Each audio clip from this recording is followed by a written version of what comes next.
All right, one word reaction to the final the finale. The finale. The finale. The finale of Obi Wan Kenobi. I'll go with you first, Sam. I can't think of a better word other than just awesome. Right. It was just awesome. That's cool. What about you, BB Nate? Indescribable. There you go. That's a word. You can Big use. word. Yeah. Now I'm going to sing a song from Chris Tomlin. No, All right. no. No, you better not. No. Dad, what No. about you? All right. I'm going to go with exceptional. It's better than awesome. It is. But now the Not biggest as good as question. indescribable. Yeah. But now the biggest question is whether or not the series should get a season 2. No. We'll talk about that along with some Marvel and some DCEU. That's up next. time. This is Tatooine Sons. It's true. All of it. What is the name of the Porg on the Millennium Falcon? Force is strong in my family. What do you think his name is? It's a big moment. I am a Jedi, like my father before me. Maybe Turbis? Do or do not. There is no try. Turbis? Pablo, if you're listening to this live stream, that Porg's name is now Turbis. It's a good Star Wars name. We're not done yet. These guys recorded an awesome podcast called Tatooine Sons. Everybody was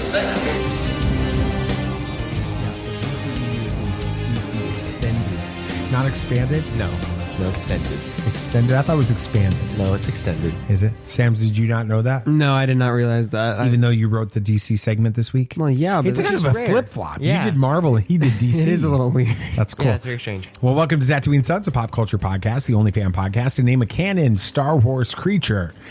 And to be endorsed by the writer-director of The Last Jedi, Rian Johnson. We believe that pop culture is the mythology of our generation, that there is a story.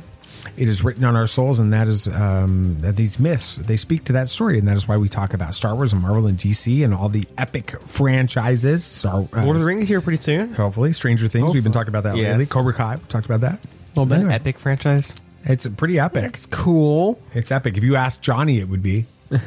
So anyway, I'm David. I am the dad. Hi, Dad. Hi, Dad. I am honored to be joined every week by my two amazing sons. Samuel, what are you talking about this week? Nate, I'm so sorry for Justice League. Now you know my Justice League. pain. You know what I had to deal with now. Yeah. That'll be interesting. BB Nate, what are you talking about? Well, Miss Marvel is shocking everyone with the ClanDestines, even big Marvel fans. Interesting. You, Dad? I'd never even heard of them before that. Exactly. We all loved the Obi Wan Kenobi series, but not all of us had the same feelings about a season 2. We'll see about that. Are we going to keep going? We're good, we're good. I'm not getting Go. any reactions Go. from you guys on this. Thank you so much for listening to the show. Please follow the show on whatever podcast app you're listening to us on. That could be an Apple Podcasts or Spotify, or Are we on Podbean? we are on Podbean. Podbean. We're on all of them. Overcast, Is that like a weather app? Acast, all of them. But we're not on ham radio yet. We're not on ham radio. You're right. So, iHeartRadio? yeah, so please follow the show. And after that One intro, more reactions. What are you may be- talking about? Yeah, we're giving you your may be reaction. tuning out of the show based on that intro. Thank you guys so much for listening, though. And if you're a returning listener, thanks for coming back. We sometimes wonder why. But anyway, thank you for doing that. All right, I'm ready. I'm ready to do this. I've been waiting all week to talk about this. Some of the most amazing moments in Star Wars history happened in Part 6 of Obi Wan Kenobi, but do these moments mean that we should be happy with what we got instead of pushing for a season 2? Bulky religions and ancient weapons are no match for a good blaster at your side, kid.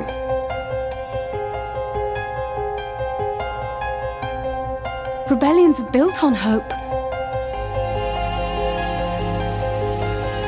Force is with me, and I am with the Force.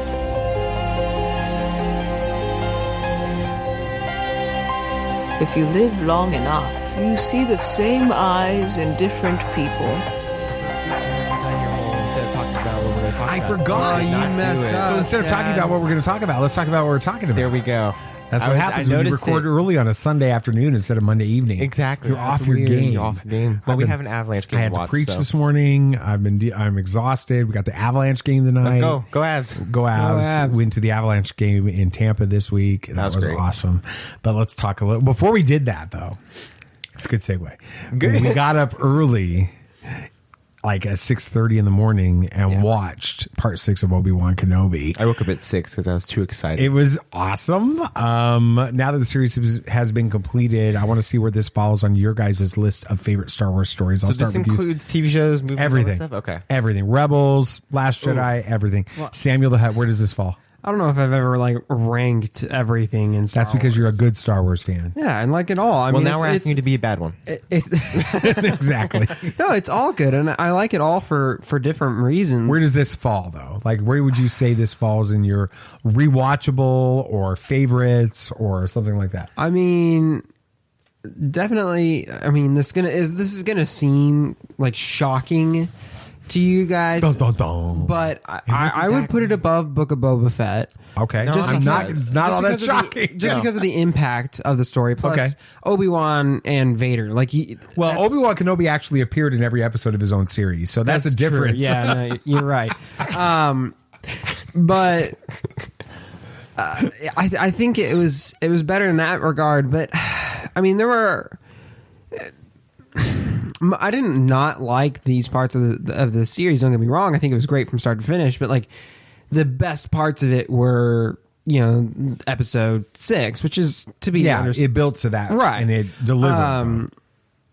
So I don't know. I think I would still like put Mando over it in my opinion, that's just fair. because I think Mando was more fun along the whole way. Okay, in my that's opinion. fair. I'm curious about you, BB Nate. It's difficult to find a place to put this. Yeah. Because it was something we've all been waiting for a very long time. Yeah, for a very long time. We've all wanted something Kenobi, no matter if it was before the prequels or after or something. We all wanted it. And so to hear that we were getting it, we were very excited. And we waited a while after the announcement for it. And so the anticipation leading up to this is different than The Mandalorian. That's The true. Mandalorian was an original. You had no Disney idea Plus what series. you were We didn't know getting. what we were getting into. But this one was Obi Wan Kenobi, which is crazy. It was so good. And so as I was watching it, there were moments when I felt I had more fan moments in this than I did Mandalorian. Okay. More nostalgia, more. There were more of those Ahsoka episodes, Yes. Luke Skywalker episodes. Yes. In this than there was in Mandalorian. That's just that's how it's going to work with this type of a show. You're going to be seeing older characters, which is great, and I always love that. And it wasn't just fan service to be fan service; they all served a big purpose in this show. So But there was a lot of fan service. there, in this of episode, course. this series. But I don't ever remember having such an emotional reaction to The Mandalorian as I did the ending of Obi-Wan Kenobi. The ending of this? Yes. Specifically, what part of it? I mean, Episode everybody that's 6, listening to this... basically... Hold on. If you haven't watched this and you're listening to this show, what's wrong with you? Go watch the show and then come back. All right. So It will be spoiled. Yes. The kind of, starting at the Leia stuff. Okay. And then the Luke part, and meeting him when you finally. thought the show was over is when it got like exactly. You're like beyond dreams. Yeah. And then Qui-Gon, which is absolutely insane. Okay. We'll talk about it. I just think I think I'd have to put this above Mando and, of course, above Book of Boba Fett. Not that I didn't like Book of Boba Fett. I just think that it's kind of the lowest thing that... I think it's the lowest thing that Disney Star Wars has put out yet. I'm going to be honest. I like Rise of Skywalker more than it just because I think Rise of Skywalker... Rise of Skywalker lower than what? No, Rise of Skywalker is above it. I think that Book of Boba Fett's one of the lowest things that Disney Star Wars has put out. Oh, wow. Okay. Which is not a problem. I still enjoy All Star Wars is good Star Wars. Some Star Wars is better than others. Exactly. And I just think that Book of Boba Fett fell short. But I really loved this series a lot. I would put this... I cannot differentiate between this, Last Jedi, and Star Wars Rebels. They're all equal. The Holy Trinity? They are the Holy Trinity of Star Wars for me. All of those Disney era, by the way. So if you're one of those Disney Star Wars haters, this is probably not the podcast. I can't think of anything even reaching the same tier as Rebels in my mind. So I just put that in its own did category. it for me. That's the ending of this episode was just as emotional to me as the last 2 episodes of Star Wars Rebels. Oh, I can't. I was a mess in the last 2 episodes of Star Wars Rebels. This was amazing. I'm always a mess when I see it. All right, well, let's talk a little bit about this. As we predicted on our last episode, if you listened, you shouldn't have been shocked by many of the events that happened in this, because there are 2 parallel storylines we predicted in this. That's right. Or if you read Screen Rant, because they do the same thing. They just take from us. Anyway, I love you, Screen Rant. Anyway, there are 2 parallel storylines in Part 6, Kenobi versus Vader and Reva hunting Luke. First, let's talk about Reva. Reva goes on to Tatooine, and she attacks the Lars homestead. Got there fast. She did. They all got there very fast. Obi Wan got to Tatooine very quickly as well. The story does a really decent job of hiding what's going on from Luke at first, as Owen and Beru are kind of telling Luke about that the Tuskens are on the hunt. But then it gets a little bit muddled when Reva starts chasing down Luke with a lightsaber. BB Nate, does this create some confusion for A New Hope? I don't think so. Explain. Judging by, first of all, he's 10 years old. I personally, after 6 years, I don't remember a ton when I was 10 years old. That's just because life happens, and that's how it goes with memory. You got to move on. And second of all, he had a pretty major head injury that happened during that. And a lot happens when you have a head injury. I should know. So I'm just saying. That's true. I'm just saying, I don't remember much that happened when I got my concussion. I can tell you, I don't remember like the week after that. It's blank. So okay. I don't think that we should be concerned about how this creates confusion for A New Hope. A lot happens with that type of stuff. Life happens. It was 9 years that we last saw him before that. And I just think that, and he didn't see much of the lightsaber at all, just a little bit. So, and he was running away. Exactly. So he wasn't paying attention. So I think that just a lot of conveniency and just it can be explained away. I don't know if you guys noticed, but the position that he's laying in when Reva walks up to him is the same position that he's laying in when, I think, isn't it, when Obi Wan Kenobi comes up to him in the same area? He's just laid out on the. Oh, really? It looked the same. It brought back those memories. Anyway, what did you think about this? Does it mess up? I don't understand why it would create confusion for. Because he doesn't seem to have any like connection at all to the Jedi Sith or anything like that. Because Kenobi's showing him and he's like, "This is a lightsaber," and Luke is like, "Whoa, this is so cool." That's fair.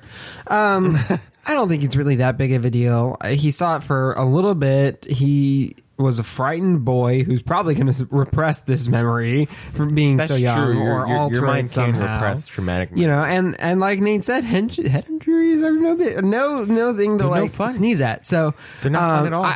But even if he does remember it, I don't think it makes that big a deal. It's not like they explained, hey, this chick was chasing you and that was a lightsaber that she was chasing you with. Like, they probably didn't want to bring it up since then. Just it's not like it's like dinner conversation around the blue milk. Hey, y'all remember when that lady attacked us with a lightsaber? Right. All right, so Reva has a chance to kill off Luke, but instead she sees herself becoming the very thing that she swore to destroy, Darth Vader, which I thought was an interesting parallel with that. Sam, how do you feel about her redemption arc in this? I thought it was well done. I think they set everything up in a way that worked. And, you know, obviously it was predictable because we did predict that this very exact situation would happen on our last episode. Felt very smart watching this episode. Yes, we did. But I don't think just because it was predictable, it's a bad thing by any means. Star Wars is largely about redemption. I mean, that's kind of the entire story, especially for Anakin. That his whole story is leading up to his redemption in Episode 6. Mm-hmm. So, you know, Star Wars is a sucker for a good redemption arc, and I think it makes sense that Reva was the one to get that. I think if we do end up seeing her in the future somehow, we're gonna have to watch her deal with the things she's done. It's different than most redemption arcs that we've seen because usually they're redeemed and then they die. Like feels a little bit like Seer from Fallen Order. Seer Junda, the main chick. Oh yeah, on the ship. She did do terrible things, and then she swore herself off from the Force and has been trying to redeem herself since then. But largely, we've only seen characters like Ben Solo or Vader where they're redeemed and then they die off shortly after. In this case, you know, it might provide an interesting example where we're able to see her really deal with these demons in a way.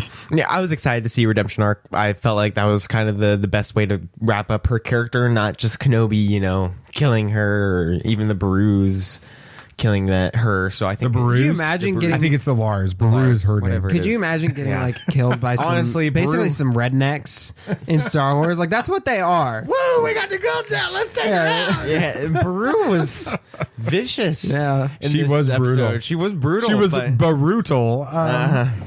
There you go. Yeah. But no, I really liked seeing the redemption arc. I thought it was great. I was expecting it. I was hoping for it, and I actually thought that I was surprised it didn't happen a little earlier in the series. I thought we were going to get more of that in the last episode, but that just kind of means that it kind of shows me that they're wanting to do more of this with this character, which is not a problem. I'm excited. So Obi Wan Kenobi tells Reva that she overcame the dark side, that she can become whatever she wants to be going forward. BB-8, where do we most likely see Reva again? Do we get her in her own series, or what? If we see her in Andor, I feel like that would really work for her character, and that would be bringing in a Force element to Andor, which I'm not sure we're going to get. It could be. Again, if it's like Seer, we could see it not using the Force. We could see her just completely letting the Force leave her body and just like forgetting about it and all her teaching, which is something that Jedis have done before. Kanan did it. You wouldn't have known he was a Force user unless you revealed it in the series. So I don't think that it's out of the realm of possibility to see her in Andor. What do you think, Sam? But the issue with that is in Fallen Order and in Rebels at the start, we didn't already know that those characters were, and that's why it would be users. so interesting for her character to be seeing how she deals with that. I feel like it would just be frustrating. We're like, we know she can use the Force, we know she's a Jedi. Why isn't she? I think it would distract from the story that it would be trying to tell when we're too focused on her and why is she doing this. It's not about her story. I think if you're gonna bring her character back in, it either needs to be in like a rumored TV show, those her rumors own series or something, or as a B plot or something similar in a second season. I don't think you bring her into another series that's got a completely different tone and storyline than I wouldn't say completely different tone. Okay, a very different storyline. So what about the sequel to? I don't remember what it's called. The sequel to Fallen Order. It's Survivor? Jedi Survivor. What if you bring her into that and she's working alongside Cal Kestis now? I mean, I can see that working. That would be cool. And I would like that. But it kind of muddies not muddies, but like, granted, yes, of course. As mega Star Wars fans, we're going to have seen anything that's put out before we, play a game. But there are a good number of people who just play the games and stuff, or don't. All they have to do is tell a tiny, 30 seconds of backstory, and all of a sudden you're back in there. She's a former Inquisitor that's turned good. None of them would know who she is, so she'll have to explain herself. That's a good point. Yeah, no, I think that would work. Okay. Of course, in this series, the biggest moments in Part 6 are between Kenobi and Vader. Really? The lightsaber battle between the two is shorter and less complex than the epic fight from Revenge of the Sith. Sam, were you satisfied with what we got? Yeah, I think I still hold the fight at the end of Revenge of the Sith as the top. I mean, nothing's going to top that. You just can't convince me. But there were certain elements that I really liked about this fight. I mean, obviously, we haven't seen Vader really doing that ever. So that was cool in and of itself. Mm-hmm. But one thing I really appreciated was how in this fight between two Force users, they actually used the Force pretty regularly. That's something you don't see very much in a lot of the fights in Star Wars. I'm like, you've got these essentially superheroes. They've got these otherworldly powers. Why are they not using them and they default to using laser swords? So I liked how they blended the two in the fight more than we've seen before.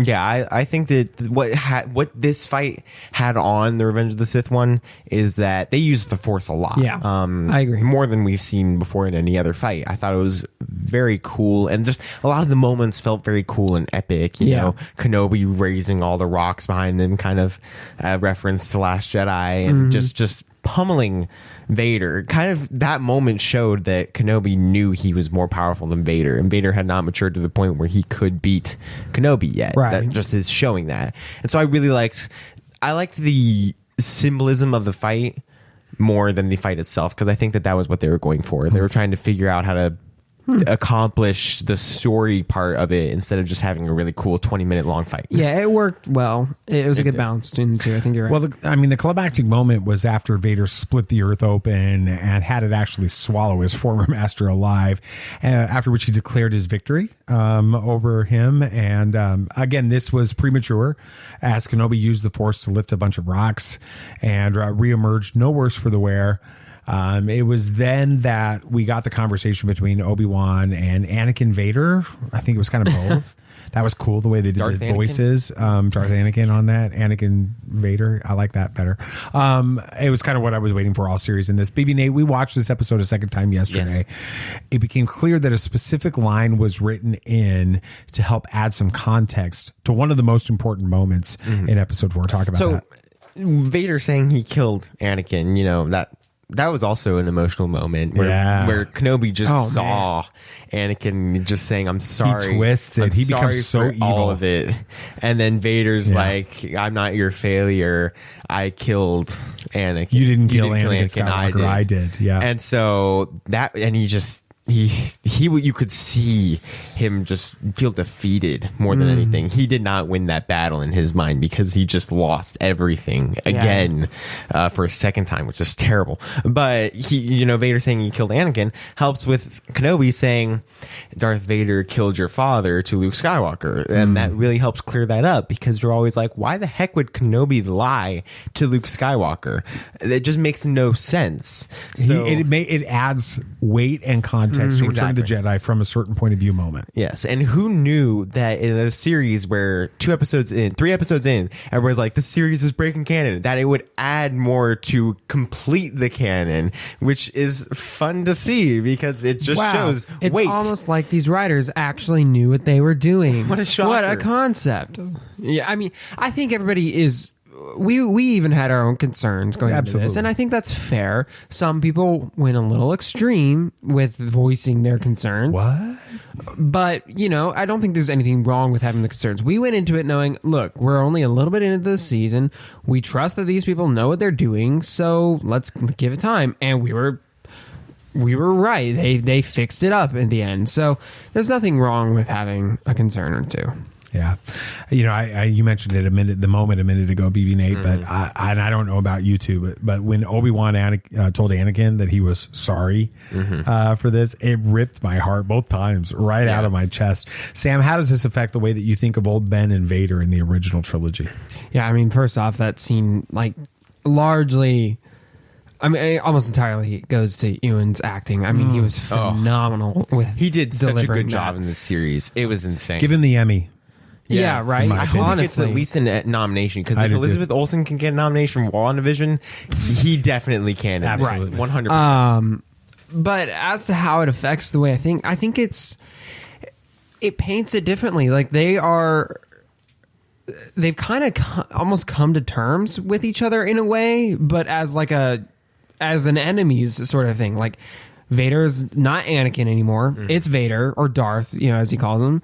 And Ben is his enemy. I mean, that's just really what it comes down to when they meet again in episode 4. So I think it just kind of helps explain why they feel that way. I mean, you could fill in the gaps yourself without this series between episode 3 and episode 4. And we have for 40 years. Yeah. So. But I think, like you said, it adds to the canon. It helps explain things even more. Anakin is dead in Obi-Wan's mind. This is just another foe that he has to come up against at this point. So I think it works well. Yeah, I think it worked super well for, just like what I said, explaining and adding more to the canon.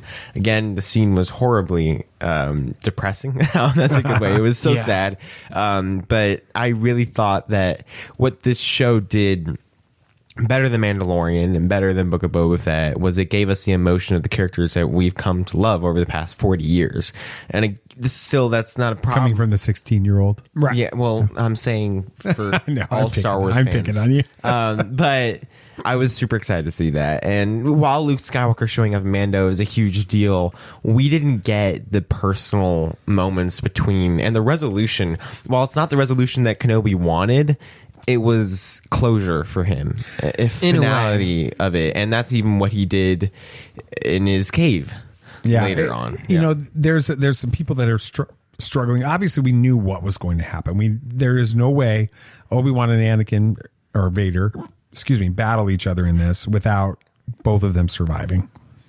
Right. The why and the how is the big question that went into this episode. And some people have struggled with, why doesn't Obi-Wan kill Vader in this moment when it seems he has the opportunity to do that? What are your thoughts on the reason in universe, not out of universe? Because out of universe, it's because he is alive in the original trilogy. Right. In universe, why doesn't Obi-Wan kill Anakin? I mean, it's kind of the same, the reasoning he uses for Reva later on in the episode. That's not mercy. He needs, Vader wouldn't show anybody mercy, so he needs to show mercy. Granted, you could go and, use the argument, well, because he didn't kill him, thousands more died because of Vader. Then you could say that Jar Jar Binks created the Empire and killed all of those people. Right. So you can point blame anywhere. I mean, it honestly is a good question that I haven't, come up with a good answer for at the moment.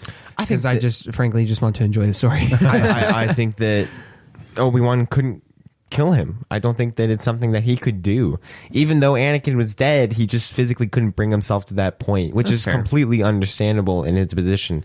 And I don't think that it's not the Jedi way.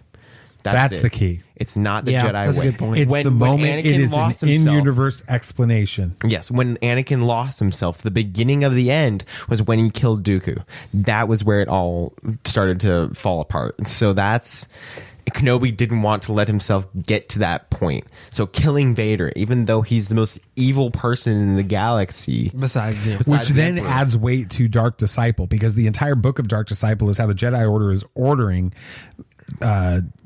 Quinlan Vos to partner with Asajj Ventress to go and assassinate Dooku, and Obi-Wan Kenobi is struggling with this in that moment. And I think this is the same thing.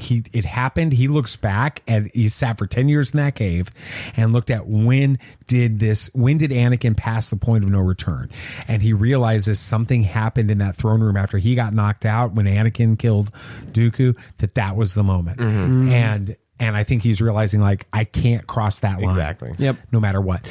All right. So this series ended with several moments of real resolution. Kenobi tells Leia that he will always be there for her, but that their connection and story must remain a secret for both of their sakes. BB Nate, how does this help resolve what some have considered discontinuity from episode 4? It just helps for if anybody was seeing her record or got the recording of Leia in episode 4. Kenobi, exactly. So that just helped that resolve it. And I think that was the main point, even though it's such a throwaway line that people could just look over as something fun that Kenobi would say to Leia. It really does mean a lot. Yeah, I didn't notice this possible discontinuity until Savannah had pointed it out to me. She's like, why didn't Leia just say, "Hey, you saved my butt a few years ago. Could you help me out again?" Yeah. And I was like, that is kind of a good point. But they explained it. I mean, it was really quick, just a quick one sentence line that summed it up. He's like, we got to keep this a secret, which makes sense. And would explain why she would say, "Hey, you helped my father a few years ago." So yeah. We then shift from that moment to the moment that old Ben first meets a 10-year-old Luke Skywalker. He gives Luke that toy starfighter that we see Luke play with in Skyhopper.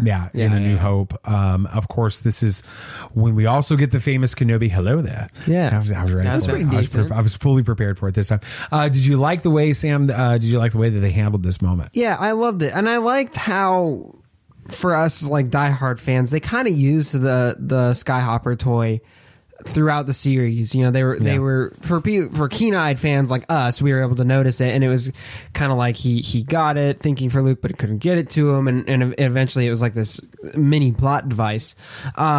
But I think they handled it well. It wasn't a long, drawn-out moment. We didn't need to see the whole conversation. Luke is familiar enough with Ben for A New Hope. He's like, "Oh yeah, there's that old wizard who lives out in the middle of the desert. He gave me this weird toy at one point." And then, the line was in there. It fit. It wasn't a forced line.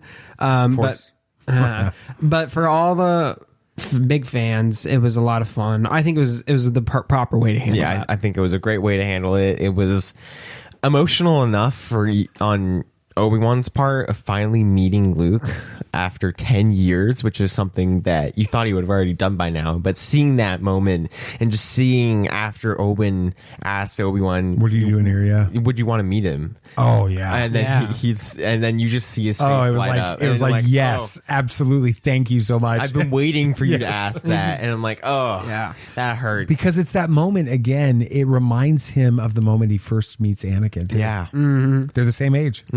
Yeah, and they look similar. Yeah. Very similar. So that's pretty awesome on that. I think we all expected the screen to fade to stars after that and the credits to start rolling. Yeah, and I would have been okay with it. But then we got something that had been teased for the entire series. Force Ghost Qui-Gon Jinn. Kenobi expressed his relief that his old master has finally appeared to him, but then Qui-Gon tells him that he's been there all along, but that Kenobi is just hasn't been ready to see him. BB Nate, did this feel right to you? Oh my gosh, 100%. It felt so Qui-Gon, and just it felt like their relationship worked so well. It was like it was restarting in that exactly, and you could see Kenobi was understood what he meant. He knew. He cut himself off from the Force. Yeah, he knew that was a problem. And so seeing him, he wasn't like overly excited. He was, like you said, relieved to see him. Just kind of like, okay, I'm back. I have my connection back, and I get to finally meet with my master again. Kind of this, like I said, closure. And it was kind of like a new chapter for him, the closure of Anakin leading into this next part of his life, this important part. Even though he's on Tatooine, he still gets to learn more about the Force at this point. So, yeah, I mean, I was hoping they would bring it in, and I would have been a little disappointed if they did. We all would have been, But you know, I was kind of expecting them to do it when Kenobi was like stuck under the rocks or whatever. Really? I thought Qui-Gon was going to come to him. I did too. I kind of thought that was the moment. So I was a little disappointed when that didn't happen. But I'm glad they did in the end. I think it worked well. It's an interesting concept. Now we know he's actually getting trained. So, and we kind of all expected it in a way because they have to be able to explain why Kenobi was able to become one with the Force in episode 4. So I'm glad they did that. We've talked for 30 minutes and we haven't even gotten to the big question, which is where we're at right now. Ewan and Hayden and Deborah Chow and even Kathleen Kennedy have all seemingly backpedaled. You all right there? Yeah, I'm good. Okay. They've all backpedaled on this being a one and done limited series. So I'll start with you, Samuel. Do you want a season 2? Would I be disappointed if we got a season 2? No. Do I want one? Also, no. I think the story's good where it's at. I don't want... Yes, this is a largely unexplored timeline, especially for Kenobi's story. But I don't want to overfill it. I kind of like you can use your imagination to fill in the gaps in a way. Again, if they decided to make a season 2 and we got Ewan and Hayden and all of that back, would not complain for 1 second. I think it would be great. Maybe they're even able to bring in other characters, like maybe he starts Quinlan Boss or Boba and Jabba and all that because he's on Tatooine. They gotta explain why he thinks Mos Eisley is so scummy, right? So obviously I would be totally great and excited for that, but I think the story's good where it's at. Yeah, I agree. I mean, again, I wouldn't complain if we got a second season. I just don't think we need one, and I don't want one. I think that letting Kenobi have this journey with Qui-Gon and us not having to have a big action storyline going is fine. I want him to be that secluded Kenobi we see for the next few years till Twin Suns. I want to see him journey with the Force. But I don't think I need to see that physically. I mean, I'm okay with him having that time and me not seeing it. And I don't think that we need to have more Kenobi. I think that we could have him maybe show up in another series at some point if they ever decided to do one. But I don't think he needs a second season. There's the fanboy in me that You give me more Obi Wan Kenobi and more Darth Vader. You give me more Ewan McGregor and Hayden Christensen. Exactly. And I'm going to eat it up. Of course. That part of me wants a season 2. The storyteller in me, it's like, no, this was pretty perfect. Exactly. Yeah, exactly. And the way that this story ends better than even Revenge of the Sith. Oh, yeah. And they could have completely botched this story. Bringing this in was dangerous. Doing this series was dangerous, and they knocked it out of the park. It became something greater than we even dreamed it was going to be. Yeah. And they surprised us. They brought in Leia. They made the story about Leia and Obi-Wan and not Luke and Obi-Wan. And that was brilliant. And yes, we could have a Luke and Obi-Wan story, but I like the story where it's at right now. Yep. And I'm happy if they leave it this way. And so part of me is kind of like, the sequel to this is 10 years later, 9 years later, when Leia gets kidnapped or gets arrested by the Empire, and Obi-Wan Kenobi goes and gets Luke Skywalker, and next thing you know, they go on an adventure. Right. That's the story. That's season 2. And it makes me want to pick up and watch New Hope, and that's why I don't want another series. Exactly. I agree with you. With this. All right, well, it's time, even though we were like 40 minutes into this, 35 minutes into this, it's time for a dad moment. I am your father. I absolutely loved the response that Qui-Gon gave to Kenobi when Kenobi suggested that he's been waiting for his master for 10 years. It reminds me of that old poem about the man who sees his life as a journey through a desert, where at times there are 2 sets of footprints as Jesus walks beside him. But then he realizes that at the points in his life where things were the hardest, there are only 1 set of footprints. He assumes that this means that things were difficult during those moments because he was actually walking alone. But then Jesus corrects him and explains that it was during these moments and these difficult times when Jesus was actually carrying the man to help him through. Obi-Wan Kenobi has felt alone for these 10 years. But in reality, his master has been by his side this entire time. And it's a powerful metaphor for how God is with us even in our darkest moments. And that's why I loved this Qui-Gon moment. So this is great. Awesome. Mic drop. The truth is, we'll all be excited. Like we just said, if they announce a season 2 of Obi-Wan Kenobi, we'll eat it up. We'll jump all over it. And when the trailer comes out, we'll lose our minds over it. Oh, yeah. But our hope is that they do this only if the story written deserves it and not because it's something that the fans are clamoring for. Yep. So enough about that. We got a new thing we're going to do. Okay. We're not going to do bad news this week.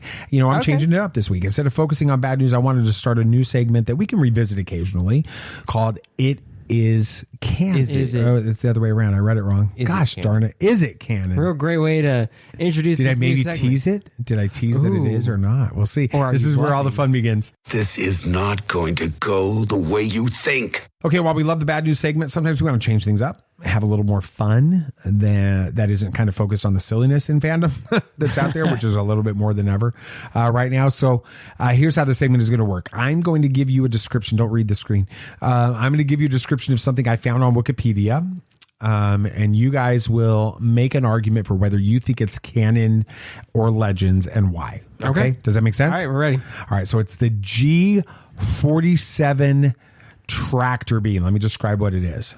Okay. The G47 tractor beam generator is what it's called. And it was a heavy duty tractor beam projector produced by Novaldex. It was made for use on mining ships which moved asteroids. Klestis Fig used 16 pairs of them to maintain the sense of gravity on Cloud City. Okay, that's interesting. As well as to draw in Tabana gas for refinement and to draw in atmospheric heat to drive the thermoconverters that powered the floating city. Canon or not? Who wants to go first? I can go. All right, go. Canon or not? I feel like this isn't canon. Just judging by it, feels like I saw this in that game we got with the PS4, Bounty Hunter. I feel like I heard about this in that. Oh, and even that company. What was it? Novaldex. Novaldex. I feel like that was like one of the main companies in that game, and that game is not canon because Jango Fett does some really weird stuff in that kind of breaks a lot of the canon.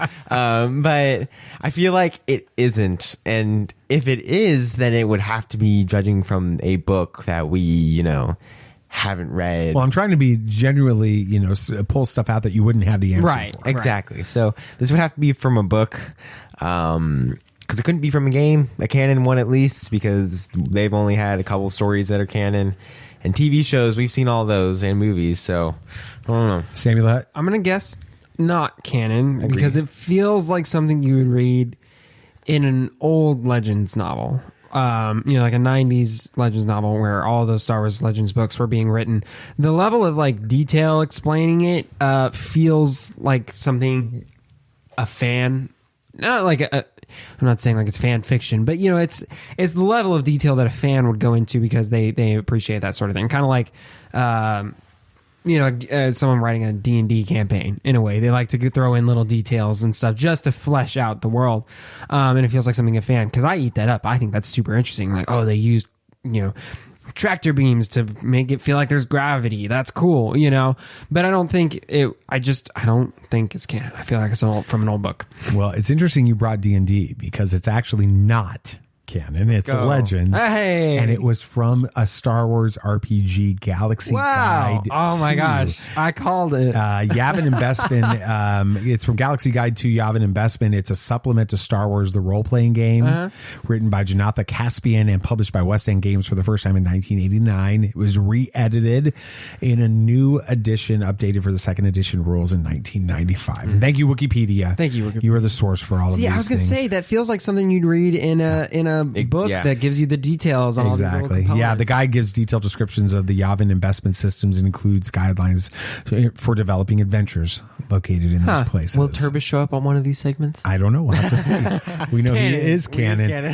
All right, Samuel the Hutt, it's your segment. Go for it. Well, I finally subjected myself to the torture that is Joss Whedon's Justice League.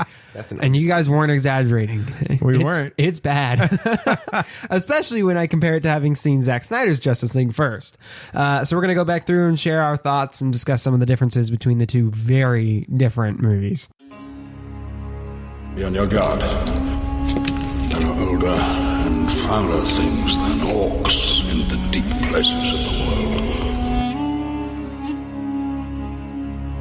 All right, then, keep your secrets.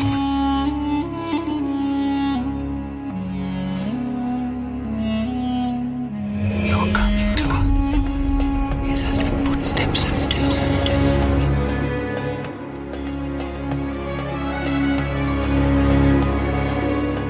There are many magic rings in this world, Bilbo Baggins, and none of them should be used lightly. Nathan and I both watched these. We watched the 2017 Justice League on the way up to the Avs game. And the whole time I'm just like looking over at Nathan, asking him questions. I'm like, wait, wasn't it like this in the other movie? And a little backstory. When Dad first watched this movie, he fell asleep halfway through. I don't blame him. The whole under the Gotham Harbor battle. I fell asleep at the exact same time. And I woke up and Dad looked at me and I'm just like, this is so boring. Okay. Yeah. But then on the drive back home, we watched Zack Snyder's Justice League and everything. Which felt longer? The first one. Exactly. How is that possible? I don't know, man. But so first off, I want to talk about just kind of like the differences in the story between the first Justice League and Zack Snyder's. I mean, I guess it is the same overall plot between the two movies. Is the same. Well, I mean, it's the same series of events. Yeah. But it is basically two different movies, if you think about it. And, there's just some points that I noticed. The reasoning for bringing back Superman felt very different in the original than it did in... yeah, go ahead, Nate. I was just going to say, and like you're saying about the reasoning... Even when Bruce is talking about bringing Superman back in the Batcave, talking with, and Diana's all against it, and so is Aquaman, and there's this big fight between the Justice League.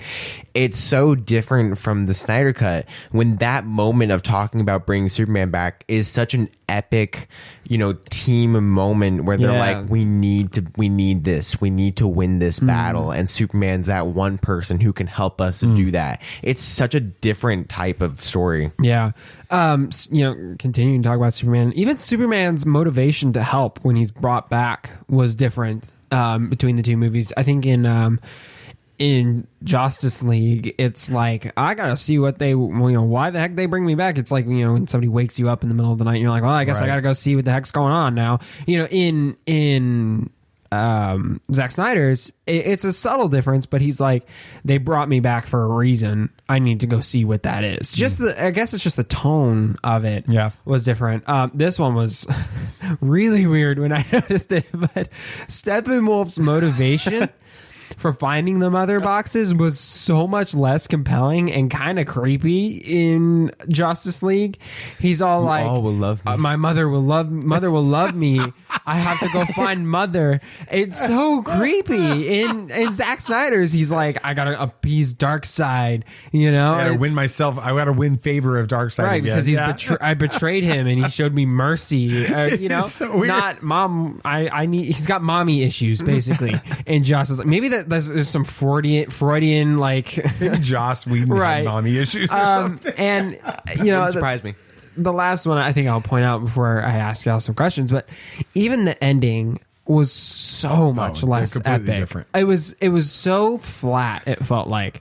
And the list could go on, but Nate, what was your reaction when watching Zack Snyder's Justice League, for the first time, when you started noticing and seeing those story changes that Snyder made? I mean, the whole day when the Snyder Cut came out felt like Christmas because it was like fighting for 5 years to get this movie made, which is crazy. We shouldn't have waited that long. But it felt just an overwhelming sense of relief, like this movie that we knew so much about and we had so many clues about wasn't made because they didn't want it to be, and it just felt so off. And so watching it and seeing all these moments that I heard about from the script put into the movie and seeing like the flash scene at the end, we heard about that. I knew it was coming, but I could not get prepared for what we saw. That was just so epic. One of the most epic moments in superhero cinema.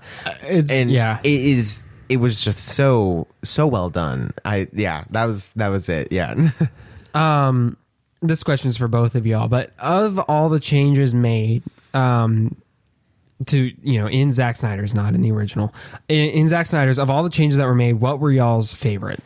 I'm gonna have to say Cyborg, because Cyborg felt very underutilized. After watching it again, he felt very different in Justice League, and I loved seeing his character in Snyder Cut. Dad? I would go Flash. I was going to leave that for you, because I knew you liked the ending with Flash was fantastic, which is what makes Ezra Miller and his like completely meltdown so disappointing. We'll talk about all that in the next segment. Dad, you're not quite as big of a DC fan as me. Not nearly as big. I don't think really anybody can. But what was your reaction watching the original Justice League? And at what point did you realize that Zack Snyder's Justice League was going to be so much better? Well, BB Nate mentioned I fell asleep in like the battle sequences. That's a good point. Yeah. Justice League. Your Justice League, I guess that's what we'll call it. Justice League. I remember finishing that movie and going, it was all right. It was okay. Like, it wasn't bad. It wasn't terrible. I mean, it felt like a DC movie. Yeah. Okay, there were better DC movies. There were, but it felt like it was like, okay, whatever.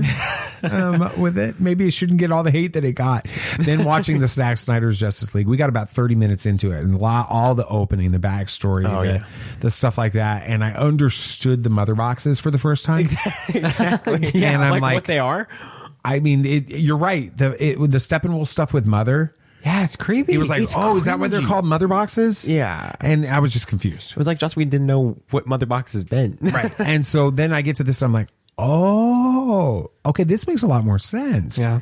And it feels more, what's the word I'm looking for? It feels more... fleshed out? No. Like more desperate in Zack Snyder's Justice. There's a lot more stakes. I felt the stakes are higher. The stakes are much higher in Zack Snyder's Justice. That's what it felt like. And so I was like, this is definitely going to be a different because there's that whole dark side and you saw the flashback or whatever. Yeah. You know that Steppenwolf was going to do anything in his power to do this instead of just being like, I guess I got to conquer another world. I got to make mommy okay. I gotta make mommy happy. Why do you think Joss Whedon made so many changes to Zack's vision? Okay, we could get into this for hours, but short and sweet of it. I don't know why. I don't know if he was trying to sabotage it because he's a Marvel boy. That's a good point. Or if he just didn't know what he was dealing with DC or what. I'm not going to say it's because the studio rushed him because of all the stuff he did on the set and behind the scenes. That's not the studio. That's him. And so I'm not sure why he did it, but the main part in my mind is sabotage because he also sabotaged Batman v Superman a few years before and leaked the original script, Christopher Nolan's script, to For Marvel. Batman v Superman? Yeah, he had the original script was Christopher Nolan. Really? And he was a producer on it. And Joss Whedon leaked it to Marvel. And funny enough, right after he leaked it, Civil War was announced. Really? And so Christopher Nolan said he couldn't do that again because he was working on other stuff at the time. So he backed out and they weren't able to use that script. And Zack Snyder was livid. I mean, rightfully so. So that seems like the most plausible explanation for I mean, I would just go, if you want to go with like a very light side, non-Joss Whedon hater. I'm trying not to be. I know you're trying. I know you're trying. But perspective, the studio brought him in to finish something that wasn't his. They had already butchered it to the point where he was trying, like they were telling Zack Snyder to get it cut down to 2 hours, and that's not what was going on. And he just basically mailed it in and fought to get a 2 hour movie in there so he'd get paid and move literally down to the second. Yep. If you no, that's a good point. Next up, I want to talk about the characters. Y'all both mentioned a change in characters too, but just some of the things that I noticed with watching him. Oh boy, there's a lot. Superman was kind of just there to punch stuff, and the mustache. Oh, mustache gate. The mustache I was cannot awesome. believe the screenshots were not An edited. exaggeration. They were exactly it what was was so bad. How did they release that? It was And that terrible. took so much of the budget. I don't know how much it was, but I heard it That's was an like expensive millions of mustache. dollars was spent on the mustache, and it was that bad. And somebody did like the whole Luke Skywalker stuff, like the deep fake, and it looked exponentially better. That was the opening shot. And what was that Superman's opening? grotesque face. It was horrible. Oh man! And then Batman was a bumbling idiot. I don't not. Yes, like you. That is. Oh, I hated that. Diana. I mean, I guess she was fine, but I didn't like the whole "you need to be a superhero" like a figure. I like how she was in Zack Snyder's Justice League. When they totally cut out that scene from the when bank, she's like, when she's talking to the girls, and she's that is such a good Wonder Woman scene. Aquaman, I mean, he was about the same. Aquaman is Aquaman. It's Aquaman. I'm sorry. Honest, Jason Momoa is great. I love him, but Aquaman, it's not a very interesting character. So we just betrayed how we felt about the Aquaman movie. Flash was honestly So lame lame. in the So original. bad. So lame. If I had only seen you kind of mentioned this, Dad. If I had only seen the original Justice League, I'd be fine replacing Ezra Miller as the Flash. Yeah. But after seeing Zack Snyder's I agree Justice with League, I came to really Yeah. He love was awesome. this version of the character. fantastic. And Nate, you mentioned this. Cyborg was significantly less important in the original, and Yeah, he much didn't less. even have a role, like hardly. I couldn't empathize for him as much. No, he kept like blaming his dad. He's like, Yeah. "You created this monster." He was all emo. I was kind of confused watching the original Justice League because I was like, I thought Cyborg was like really important for this story. Like he's part of the mother boxes. Well, you can and understand stuff. why Ray Fisher was so frustrated. Is the Because they actor? cut that character Yeah. down to nothing in the Justice and he League. had every right to be because Joss Whedon wasn't the kindest to him. No, he was terrible to him. He was terrible. Yeah. So that was all of those changes were significant, were very shocking to me going back. But Nate, how frustrating was it when you first watched Justice League, seeing that portrayal of not Ben Affleck's portrayal, but the way they wrote Batman's character? I was so disappointed because I was expecting a change from Batman v Superman to Justice League. That's just expected because he does change after Superman's death. That's something we all knew, but not like this. It's Yeah. like he aged backwards 20 years. That's a good point. He turned into a little kid again, and then I mean, this is not Batman, but he's cussing all over the place. Yeah. He's the only character that does was in the feel original off. one. And he didn't do that in Zack Snyder's Justice League, even though it's Zack freaking Snyder, and he cusses in every I think single movie. he said one cuss bad word, and that's when his that's- plane was crashing in the exactly, middle of and that's everything. pretty normal for I think Batman. that's a normal reaction. But and then at the very end in the epilogue, epilogue against Joker is when he drops one of the few F-bombs in the movie. But I think that it was very frustrating to see Batman in this movie. It was to the point when I was first watching it, I was considering turning it off, which I probably should have. But about like 20 minutes in, I'm seriously sitting here and I'm like, this isn't Batman. This isn't Bruce Wayne. This isn't anything I've seen before. This is not good. Wow. I mean, say what you will, and I have my opinions about Batman in Batman v Superman. He was cool. He was really like he was the brooding, dark, kick your butt Batman, which was fun. I liked it. I didn't like the fact that he killed, but otherwise I thought he was actually a really great Batman. In this, he felt like an idiot. I mean, Iron Man is a cooler, like superhero, like a superpowerless kind of character, like more suave. I mean, he was weird with the whole interaction with Superman. It's like a little girl talking to their crush or something on the school play yard. Like he's stumbling over his words. I'm like, this makes no sense. He wanted to kill this guy. Exactly. Last, movie. But, Dad, how much do you think that the poorly written characters contributed to the failure of the original Justice League? Well, I think it's more than just poorly written characters. It's a poorly written story. And the poorly written characters come as a result of a poorly written story. The reality is, it felt like Joss Whedon was trying to make a Marvel movie using DC characters, and it didn't work. It doesn't match up with the characters. It doesn't match up with the story. It was taking a DC story and trying to make it a Marvel story, and it never worked with it. And maybe that's Joss's fault. Maybe that's Warner Brothers' fault. I personally, I would say what you want about Joss Whedon and the way he handled himself. And we have, most fans are familiar with the controversy over that. I think that's a separate story. I think the people to blame at this are the Warner Brothers executives. Yeah, the people who didn't know that did not let Zack Snyder make the movie Snyder wanted to make. And they wanted to make a Marvel movie using Batman and Superman and Wonder Woman and Aquaman. And it didn't work. And they're clueless. It's the same people that were trying to figure out why Superman couldn't go back to Krypton. Right. At the end of Man of Steel, yeah. Oh man, you don't have those people making decisions regarding DC movies, and you don't have them making them anymore. They're gone, which is so nice. Right. Hopefully, something new will come. Yes. Nate, you seem to really, speaking of Superman, you seem to really like Superman's story in Zack Snyder's Justice League. I love the story of Superman throughout all of the Zack Snyder movies. Explain I think why. It's great, but I think specifically in this movie. I think it's this story of, you don't really see the emotional side of superheroes dealing with their consequences. I mean, you see it in Civil War, probably because that was just the feeling, the same vibe. But I think we see it because he's constantly considering, should I help this? Like, it's in the scene from Man of Steel when he goes to the church and is talking with the priest, and he's like, I'm the guy that they're looking for. Oh yeah. And he's like, but what should I do? And the priest is like, sometimes you just got to take that leap of faith. And that right there, that scene is one of my favorites out of Man of Steel. And it's that decision he makes of, if I'm going to do this, I'm going to have to commit to just being the savior of this world for now, helping them from these attackers. And then we see it in Zack Snyder's Justice League, and as a compare and contrast from Justice League. In Justice League, he gets to the farm, the whole "you smell good" thing. Line was in both, and it was still.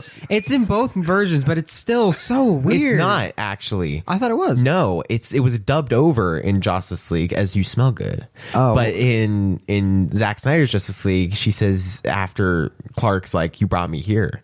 He's like, "This is the farm." He's like, "I liked it here," and she's like, "You spoke." And he's like, did I not before? And that line, that little change, that's so much better. Yeah, you smell good. I was watching it. I looked over at Nathan. I'm like, did she just say that? And so going back, and when he's at the farm and he's remembering who he was and everything. Yeah. And then he gets to that point in Justice League. Lois is like, Bruce needs you. He brought you back to help him. And he's like, oh, well, I guess I gotta go. And even when he gets to the thing, he's like, well, I know you didn't bring me back because you liked me. And then in Zack Snyder's Justice League, he's like, his mom comes up and he's like, Mom, I have to go. They didn't bring me back for no reason. They need help. And he's like, I have to go figure out what that help adds is weight. for. And really then does.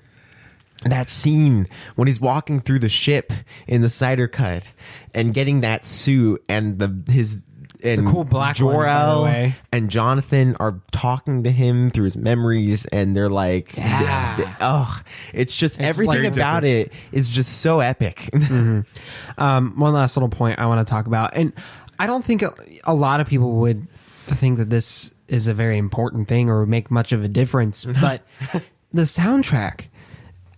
You know, the original starts off with a super whimsical like soundtrack, and I look over at Nathan. I'm like, "What are we watching? Is this like Nightmare Before Christmas? Like, what's happening?"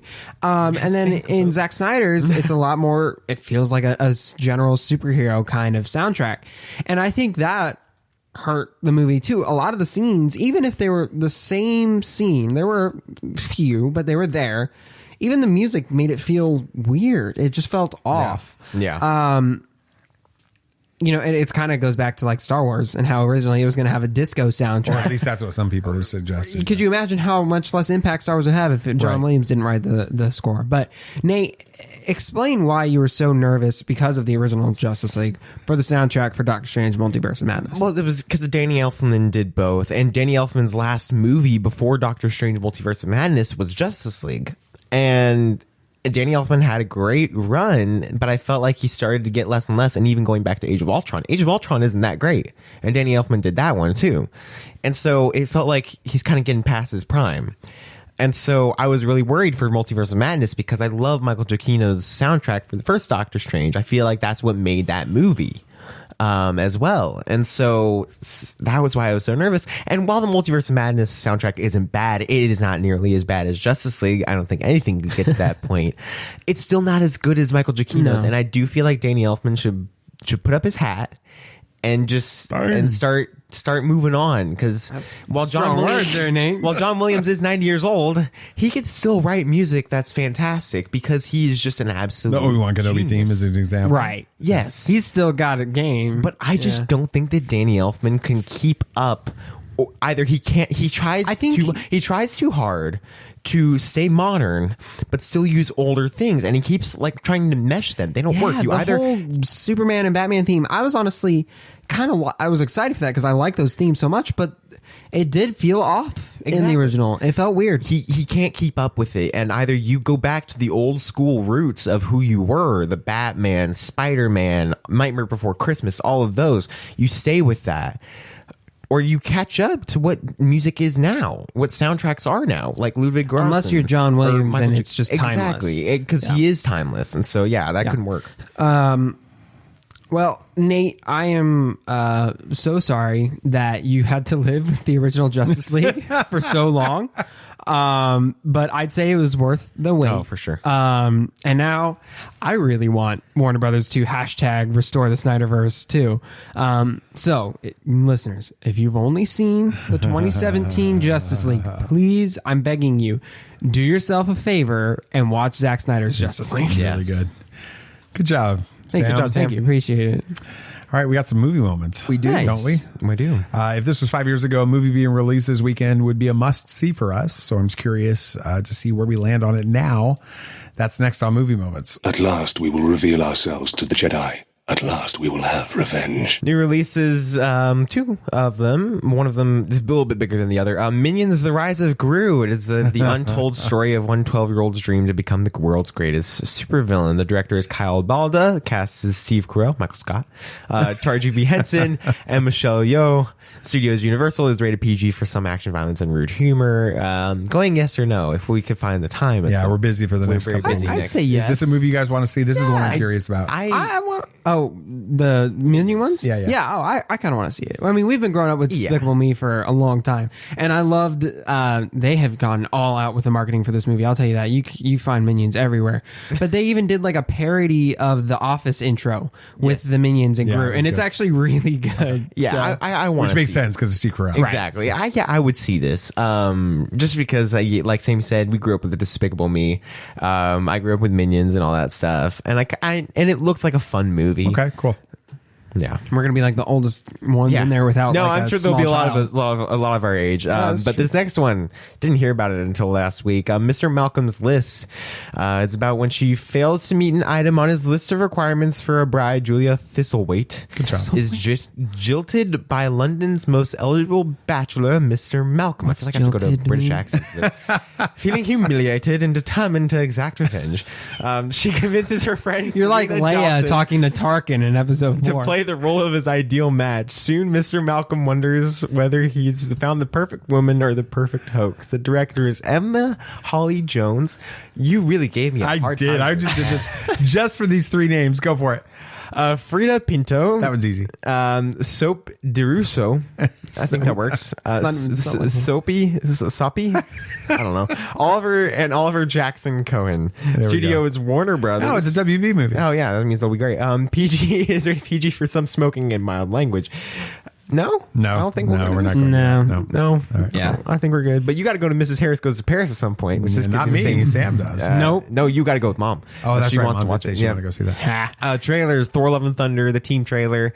It's kind of just the little TV spot that they released before the movie comes out, which comes out in 2 weeks. Yeah, let's go. Which is exciting. I'm excited about it. And Lego Star Wars Summer Vacation looks like a lot of fun. We heard this get announced at Star Wars Celebration, and and I've been pumped about it because we got the Spooky Adventures and the Holiday Special. Those are both pretty good, and they're both really good. This looks like a lot of fun.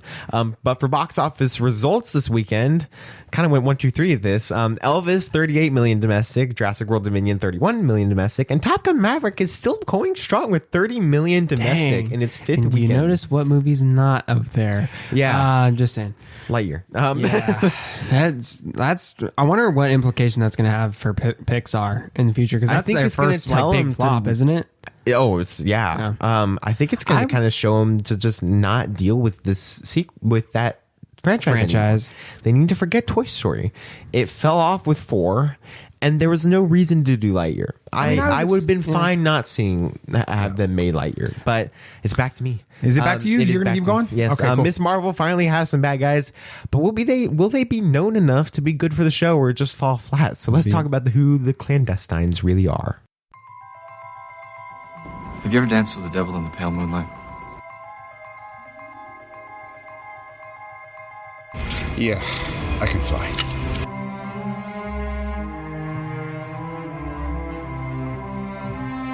I'm here to fight for truth and justice in the American way. The people in this room, which one is A, wearing a spangly outfit, and B, not of use? There's only one God, man, and I'm pretty sure he doesn't dress like that. That man has no limits. Nathan, are you capitalizing the clan, let's C in clan and D in Destines on purpose? Yes. Okay. Because that's how it goes. Apparently, I don't know. So I don't know much about these characters. Clan because Destines. Yes, actually, that's it. But nobody really knows much about these characters. But Miss Marvel will introduce its antagonists finally, and they're absolutely new to us. Through the episode of the show. Yeah. Seems like they will be new to everyone, even people that know who they are. The ClanDestines are basically the anti-Eternals in a certain way. Not really. I just kind of trying to relate. I'm trying to relate them to something that we know. Okay. They're super old and all have certain power sets, except this group's actually they're all a family. So it's like the Incredibles. Judging from this show and what we've seen, what are y'all's thoughts on this group? The Jinn, or what they are now, the ClanDestines. I mean, I guess they're fine. I mean, they don't seem to have any powers at this point. They just have magical weapons. I guess. Yeah, exactly. They have powers in the comics. They have powers in their Earth, from what I understand. Oh, that's true. Yes, but in this one, they have supernatural items, like belts. Yes, that like turn the into Agamotto and whatever that pot was that we saw in Doctor Strange Multiverse of Madness. Oh yeah.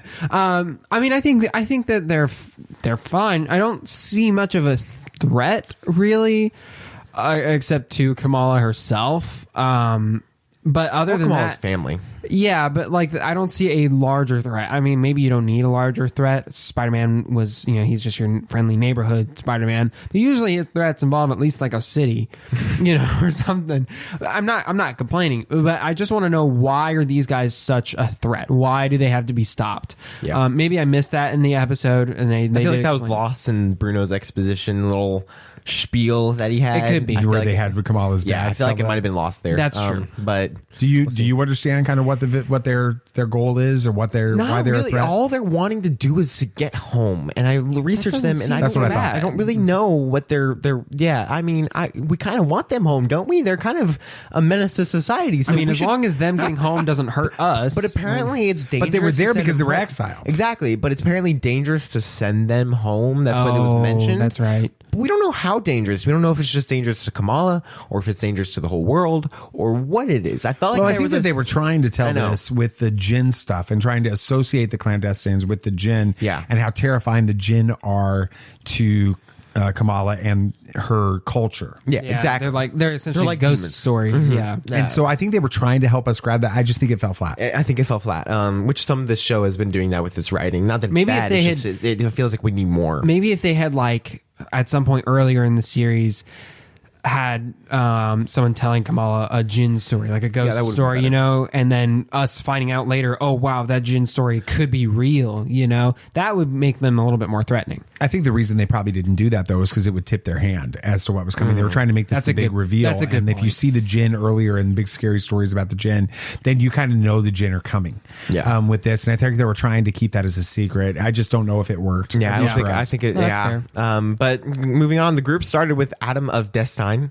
There's ClanDestines. When he was saved by a Jinn, and eventually they started a family of superpowered beings. Of course, they all became villains, so that's not great. That's not good anymore. Sam, we don't have much on this group at all, since they haven't shown up much in the comics. They only had about like a 14-issue run, and then were they introduced in the Ms. Marvel comic? No, I think they're introduced in. They're separate from. They were separate. Really interesting. They were introduced, and they only had a small run, and then they've shown up in a little bit of X-Men, a little bit of Fantastic, which is another feel like the Eternals.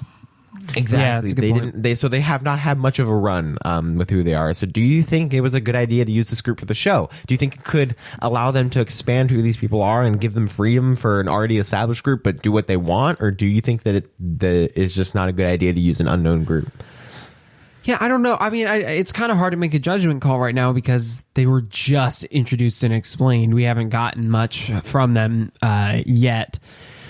I think it's risky because the last time they took a fairly unknown group and tried to introduce it into the MCU, it didn't exactly go so well. That was, i.e., Eternals. And some people did like it.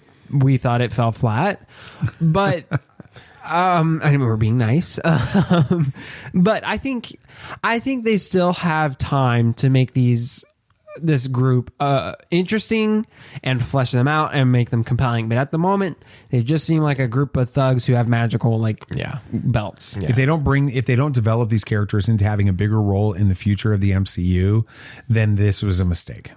Yeah. I feel like it could be. I feel like there will be a one and done villain group in this series. That's what I'm afraid of. Yeah, I'm afraid of that too. One similarity that we have is the fact that the young members of the family develop powers at some point and decide to do good instead of being evil and trying to convince the rest of the family to do the same. Dad, do you think Kamran and Kamala will do this in this show? Because in the comics, the two young members of the family do develop powers eventually, like Kamran's doing, and they do good and convince the rest of the family, hey, maybe we should be good, and they start to do more good things. Do you think that that'll happen in this show? No, I don't think that they turn them good. I think that they have to stay the villains in this, and I think that we have to figure out how they fit into the bigger story. Maybe they fit into the Marvels, or something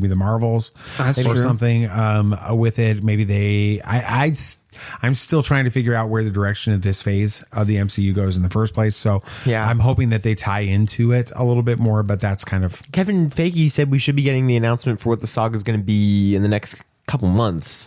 So even though I thought it was a multiverse saga, but I guess it's just going to be a big part of the saga going forward. Oh gosh, please no.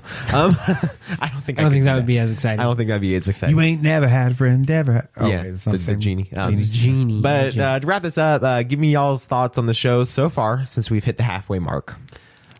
Honestly, I don't know if this kind of helps sum it up. When you mentioned that we're at the halfway mark, I'm like, oh, we're already halfway through. I think we've said this about previous series before, where we're like, oh, we're already halfway through and like nothing's happened. So I can't, be too judgmental in that regard. But it does feel like they need to. We got the villains. Why are they a threat? And that's what needs to happen next. And I feel like they've kind of answered all of our like concerns in the next episode each week, each concern that we've had. So I'm sure they'll be like, this is why these people need to be stopped in this next episode. I think overall it's fine.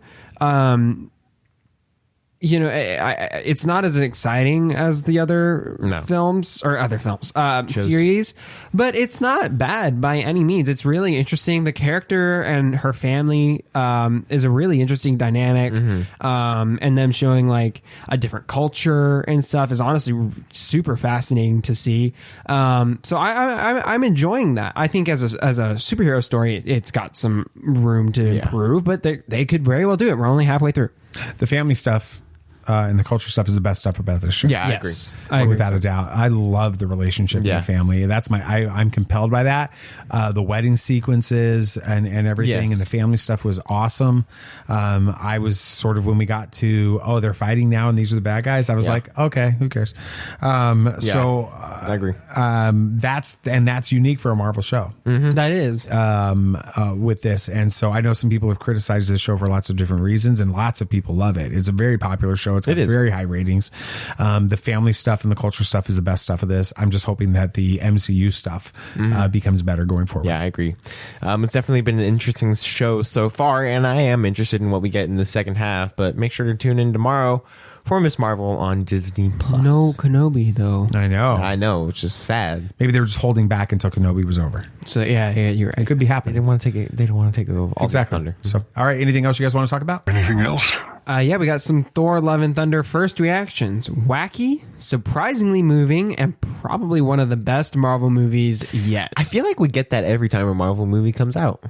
I don't know. They find the one guy to say that? Yeah. That's a good point. Exactly. I hope it is. I really do. I'm a little nervous. I just because this movie seems so different, but so is Ragnarok. So anyway, Kevin Feige confirms that Marvel will attend San Diego Comic-Con for the first time in 3 years. Maybe that's where we get the big I'm 100% sure that's where we're going to be getting. That's where I think that's next month. It's in July. Oh wow! Yeah, so that's where we're going to be. We're going to get media passes. Yeah. Right? No, we're not. Star Wars: Shadow of the Sith is getting praised in the preview copies for its story of Rey's parents. They're saying it's fantastic. I really want to pick up this book. That right there made me want the book. Well, not that excerpt. That excerpt was good too. That excerpt made me want to get the book. Anyway, that was the one with like Luke fighting the Sith Wraith shadow demon things. Yeah. And then we're into Anakin. Anakin started helping him. Yeah. So, all right.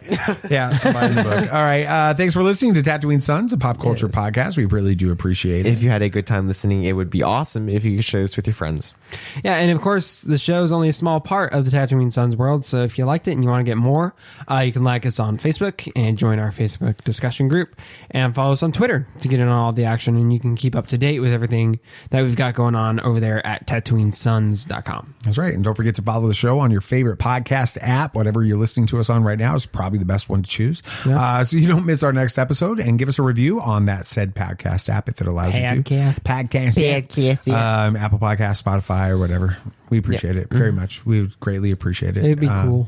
Yeah, absolutely. Anything else you guys want to say? May the Force be with you. May the Force be with you. May the Force be with you, always. This party's over. I like that Wookiee. Don't get technical with me. Join, please. Yep, yep.